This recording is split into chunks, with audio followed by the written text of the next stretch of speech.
رمضان شریف قریب آ رہا ہے، اپنے اللہ سے صلح کر لو. بولو سب رمضان شریف کے روزے رکھو گے نا انشاءاللہ؟ یاد رکھیے، تراویح پوری پڑھیے، رمضان شریف میں روزے رکھیے، عبادت کیجئے. رمضان شریف کی پہلی رات آتی نا، پہلی رات، رمضان شریف کی پہلی رات، تو عرش کے نیچے سے ہوا چلتی ہے رحمت کی، اور اللہ تعالیٰ اس دن اپنے بندوں کو پیار سے دیکھتا ہے، اور جس پر رحمت کی نظر اس دن پڑ جاتی ہے اللہ اس کو جنتی بنا دیتا ہے. روزہ مت چھوڑنا. اور ایک بات یہ بھی یاد رکھنا، المعجم الاوسط میں یہ حدیث ہے کہ جو رمضان شریف میں ایک گناہ کرتا ہے اللہ اس کی 1 سال کی عبادت کو ضائع کر دیتا ہے. یعنی رمضان شریف میں اس لیے گناہ سے بچو. اس رمضان شریف میں گیم نہیں کھیلنا، فلمیں نہیں دیکھنا، گانے نہیں سننا. آج کل تو لوگ افطار کے وقت بھی واٹس ایپ پہ لگے رہتے ہیں، اور وہ پتہ نہیں کچھ پاگلوں نے ایسے چینل شروع کر دیے کہ وہ چینل سحری کے وقت بھی چالو رہتے ہیں، افطار کے وقت بھی چالو رہتے ہیں. اچھا ٹھیک ہے بھائی، چینل تم چلاؤ، جو ہے وہ اس میں دن بھر تقریریں کرو، سحری افطار میں لوگوں کو رونے دھونے دو، عبادت کرنے دو، اللہ سے جڑنے دو. اور پھر ان چینلوں کے اوپر عورتیں بھی بیٹھی ہوتی ہیں، مرد بھی بیٹھے ہوتے ہیں، اور رمضان ٹرانسمیشن چلتا رہتا ہے. وہ کیسے بے غیرت مولوی ہے جو عورتوں کے ساتھ افطار کے وقت بے پردہ بیٹھتے ہیں؟ کوئی ان کو روکنے والا نہیں، کوئی ٹوکنے والا نہیں، عورتوں کے ساتھ بیٹھتے. غور تو فرمائے، کوئی دین دھرم ہے؟ عورتوں کے ساتھ بیٹھ کے تم دین سکھاؤ گے؟ عورتوں کے ساتھ بیٹھنا کیا ہے؟ امام ابن الجوزی لکھتے ہیں کہ کسی نے کہا یا رسول اللہ اگر کوئی عورت کے ساتھ اکیلے بیٹھنا چاہے تو آپ کیا فرماتے ہیں؟ آقا فرماتے ہیں نہیں بیٹھنے کی اجازت ہے. کہا اگر عورت نیک اور مرد نیک ہو؟ تو آقا فرماتے ہیں عورت اگر مریم جیسی نیک ہو اور مرد یحییٰ جیسا نیک ہو اور دونوں قرآن سیکھنے سکھانے کے لیے بیٹھیں تو بھی میں ان کو بیٹھنے کی اجازت نہیں دیتا. کون مریم ہے؟ سنگھار کر کے بے پردہ منہ کھول کر. پہلی بات کوئی شریف عورت اس طرح آئے گی؟ اب یہ عورتیں ہمیں دین سکھائیں گی، چینلوں پہ آ کے عورتیں دین سکھائیں گی. اور تمہیں بھی غیرت نہیں آتی افطار کے وقت روزے کی حالت میں عورتوں سے دین سیکھتے بیٹھے؟ لا الہ الا اللہ. کیا میرے بھائی، ام المومنین سیدہ عائشہ صدیقہ کی قرآن پڑھنے کی آواز بلند ہو گئی تو فاروق اعظم رضی اللہ تعالیٰ نے عرض کیا رسول اللہ، امی جان عائشہ زور سے قرآن پڑھی تھی، آواز گھر کے باہر جا رہی تھی. آقا نے فرمایا عائشہ عورت کی آواز بھی عورت ہے، زور سے قرآن نہ پڑھا کرو. سارے مومنین کی ماں، ان کو روک دیا کہ زور سے قرآن نہ پڑھو. یہ دین ہے، یہ دین کی پوترتا ہے، یہ دین کا تقدس ہے. سب پامال کیا. یہ افطار اور سحری کا وقت کیا ہے؟ اللہ تعالیٰ سحری اور افطار میں اپنے بندوں سے کہتا ہے کوئی مجھ سے روزی مانگنے والا؟ روزی مانگو میں تمہیں روزی دوں گا. مغفرت مانگنے والا؟ مغفرت مانگے گا مغفرت دوں گا. ہے کوئی مجھ سے نعمتیں مانگنے والا؟ میرے بندے مانگ، میں وعدہ کرتا ہوں تو جو مانگے گا میں تجھے عطا کروں گا. کیونکہ یہ رمضان ہے، سحری اور افطار کا وقت ہے، مجھ سے جو مانگا جائے گا میں عطا کروں گا. سال بھر لوگوں کے دروازوں پہ دستک دینے والوں، اللہ کی رحمتیں تمہارے دروازے دل پہ دستک دیتی ہے. مان کیا مانگتا ہے؟ اس وقت نہیں مانگتے، پھل کاٹتے رہتے، ادھر ادھر باتیں کرتے رہتے، بھنکس بازی کرتے رہتے، واٹس ایپ پہ لگے رہتے، فیس بک. میرے بھائی رمضان شریف کا فائدہ اٹھا لو. آقا فرماتے ہیں جس کو رمضان شریف ملے اور وہ اپنی بخشش نہ کروا لے وہ اللہ کی رحمت سے محروم ہو جائے، دور ہو جائے، اللہ کی رحمت سے دور ہو جائے. جس کو ماں باپ ملے اور وہ جنتی نہ بن جائے وہ اللہ کی رحمت سے دور ہو جائے. محفل میں درود پڑھا، محفل میں ذکر رسول کیا جائے اور حضور پہ درود نہ پڑھا جائے وہ اللہ کی رحمت سے دور ہو جائے. حضور نے جمعہ کے وقت خطبے کے لیے جاتے ہوئے منبر پر سیڑھیوں پہ قدم رکھتے ہوئے یہ دعائیں کی تھی اور آپ کی دعا پہ جبریل نے آمین کہا تھا. اس لیے رمضان شریف میں کوشش کرو روزے رکھنے کی. جو ایک روزہ چھوڑ دے رمضان شریف کا، صرف ایک روزہ، پوری زندگی روزہ رکھتا رہے، ایک رمضان شریف کے روزے کی فضیلت کو نہیں پا سکتا. اس لیے روزہ رکھو. کچھ لوگ کیا کہتے ہیں مولانا ہم کام کرتے ہیں، بیمار ہے، یہ وہ. یاد رکھنا روزے سے کبھی بیماری نہیں بڑھتی، کہ اللہ کے رسول فرماتے ہیں روزہ رکھو صحت مند ہو جاؤ. آج کی جو جدید تحقیق تو آتی رہے گی، لیکن جدید تحقیق کیا کہہ رہی ہے پتہ ہے؟ جدید تحقیق کہہ رہی ہے جتنا بھوکے رہو گے اتنا صحت مند رہو گے. یہ جو فاسٹنگ واسٹنگ کے جو چکر سب ڈاکٹر لوگ بیان کر رہے ہیں، یہ آج بیان کر رہے ہیں، میرے نبی نے 1450 سال پہلے بیان کیا۔ ایک مرتبہ ایسا ہوا، میری امی کی ہاتھ کی ہڈی ٹوٹ گئی، تو میں امی کو آپریشن کروانا تھا، تو میں گیا، تو مالیگاؤں میں ایک ڈاکٹر ہے، جین ڈاکٹر، وہاں آپریشن تھا امی کا، تو میں گیا، تو لوگوں نے بتایا کہ یہ جو وہ فلاں ہے، تو اس نے اپنے کیبن میں بلایا، تو کیبن میں بلا کر کے بٹھایا، تو اس نے کہا اپنے جو اس کا دواخانے میں جو بندہ تھا اس کو بلا کہا کہ پانی لاؤ، چائے لاؤ سر کے لیے، تو میں نے کہا کہ ہم پانی نہیں پیئیں گے، چائے بھی نہیں پیئیں گے، تو کہا کیوں؟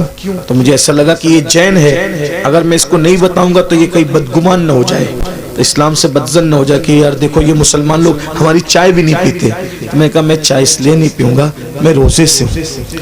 تو اس نے کہا کیا رمضان آ گیا آپ لوگوں کا؟ میں کہا نہیں، رمضان نہیں آیا ہے، ہمارے نبی صلی اللہ علیہ وآلہ وسلم کی سنت ہے کہ ہمارے نبی ہر مہینے کی 13، 14 اور 15 تاریخ کو روزہ رکھتے ہیں، تو ہم لوگ بھی روزہ رکھتے ہیں، ہر مہینہ ہم لوگ روزہ رکھتے ہیں رمضان شریف کے علاوہ، یہ ہمارے نبی کی سنت ہے، اور اس کی بڑی فضیلت ہے۔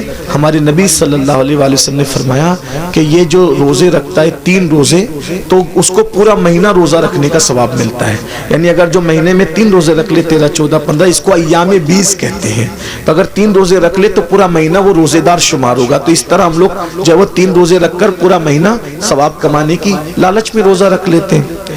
اس نے کہا سر میں آپ کو ایک بات بتاؤں، یہ آپ مجھے ابھی بتا رہے ہیں، لیکن ہمارے علم اور نالج کے مطابق اگر مہینے میں کوئی 3 دن اس طریقے سے 12 گھنٹہ بھوکا رہ جائے نا، تو اس کو زندگی میں کبھی کوئی بیماری نہیں ہو سکتی، کیونکہ اس کا پیٹ جو ہے اس کو راحت ملے گی۔ وہ بہت لمبی چوڑی اس نے سمجھانے کی کوشش کی، پھر اس کا سینہ بلغم سے پاک ہو، وہ بہت اس نے مجھے دیر تک سمجھایا۔ میں نے کہا یہ سب تو اپنی جگہ ہے، ہم اس لیے نہیں رکھتے، ہم صرف اس لیے رکھتے ہیں، ہم نفع و نقصان کے سوداگر نہیں ہیں، محبوب نے کہہ دیا بس ہم نے کرنا ہے، ہمارا مزاج ہے، ہم مسلک عشق والے ہیں، ہم سوداگر ثواب کے بھی نہیں ہیں اور ہم سوداگر نفع و نقصان کے بھی نہیں ہیں، یاد رکھیے۔ تو برحال اس وقت اس نے مجھے بتایا، تو میں نے کئی لوگوں کو بتایا کہ دیکھو غیر مسلم لوگ بھی روزے کے قائل ہو رہے ہیں، بلکہ اب تو بہت سارے غیر مسلم بھائی بھی رمضان شریف کے بہانے وہ روزہ رکھنے کی کوشش کرتے ہیں تاکہ فاسٹنگ کا فائدہ ان کو بھی مل جائے۔ لیکن ایک بات آپ کو بتاؤں، ہم سائنسی فائدہ حاصل کرنے کے لیے روزہ نہیں رکھتے، ہم تو یار کی رضا کے لیے رکھتے ہیں، اور میرا اللہ فرماتا ہے، آئے ہائے کیا بات کہی میرے اللہ نے، اللہ فرماتا ہے روزہ میرے لیے ہے اور میں ہی اس کی جزا ہوں، یعنی ہر نیکی کا ثواب ہوگا اور روزے کی اجر کیا ہے؟ ذات الہی کا دیدار ہوگا۔ اسی لیے آقا فرماتے ہیں روزے دار کو 2 خوشی ہے، 2 خوشی کیا؟ ایک افطار کے وقت اور لقائے رحمان کے وقت، یعنی اللہ کا دیدار نصیب ہوگا روزہ داروں کو، اللہ جنت میں روزہ داروں سے بے حساب ملے گا، بے حساب ان کو اپنا دیدار، اور بے حجاب اللہ ان کو اپنا دیدار عطا فرمائے گا، بے حجاب، بے پردہ۔ سوچو تو صحیح، جب اس کا نبی اتنا خوبصورت ہے تو اتنے خوبصورت نبی کو بنانے والا خدا کے حسن و جمال کا عالم کیا ہوگا؟ جب اس کا یوسف اتنا خوبصورت ہے تو یوسف کو بنانے والے خدا کے حسن و جمال کا عالم کیا ہوگا؟ کیا مزہ آئے گا جب اپنے اللہ کا جنت میں دیدار کریں گے۔ لیکن کون کرے گا؟ جو جنت میں جائے گا، جو جنت میں جائے گا ہی نہیں اس کا کیا حال ہوگا؟ اس لیے توبہ کیجئے، توبہ کے دروازے کھلے ہوئے، استغفار کیجئے، اللہ کو منائیے، اللہ کو راضی کیجئے، اللہ سے صلح کیجئے۔ دیکھو اگر آخرت کی تیاری کرو گے تو بھی دنیا سے جانا ہے، نہیں کرو گے تو بھی دنیا سے جانا ہے، اللہ ناراض رہے گا، ہڈیاں بھی قبر میں پگھل جائے گی، کیڑے کھا لیں گے، سانپ بچھو ڈسیں گے، اور قیامت تک جو وہ سانپ بچھو ڈستے رہیں گے۔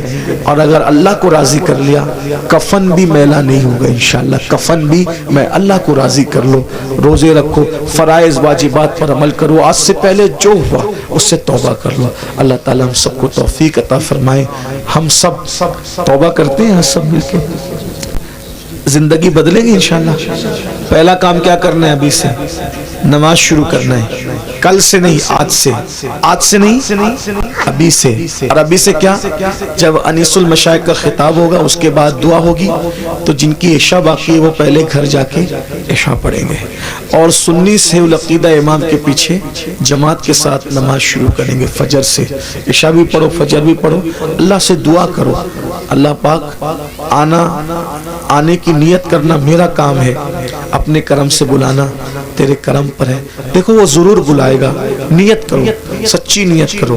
اگر سچی نیت کر کے فجر میں سو گے نا، کتنے بھی تھکے رہو گے، آدھے گھنٹے بعد بھی تمہاری آنکھ کھلے گی۔ جب ٹرین پکڑنے کے لیے آنکھ کھل سکتی ہے تو نماز کو جانے کے لیے آنکھ کیوں نہیں کھل سکتی؟ بس بات اتنی ہے، ٹرین کی اہمیت دل میں ہے کہ ٹرینیاں چھوٹ نہ جائے تو آنکھ کھل جاتی ہے، تو نماز چھوٹ نہ جائے تو بھی آنکھ کھلے گی۔ جب انسان ایگزام دینا ہوتا ہے نا، تو ایگزام دینے والے بچوں کو نیند نہیں آتی۔ جب ایگزام کے لیے دنیا کی کامیابی کے لیے اٹھ سکتے ہو تو آخرت کی کامیابی کے لیے بھی تو اٹھ سکتے ہیں نا۔ جس دن نماز کی اہمیت پتہ چل گئی اس دن انشاءاللہ ہمیں کسی کو اٹھانے کی ضرورت نہیں پڑے گی، ہم خود اٹھیں گے۔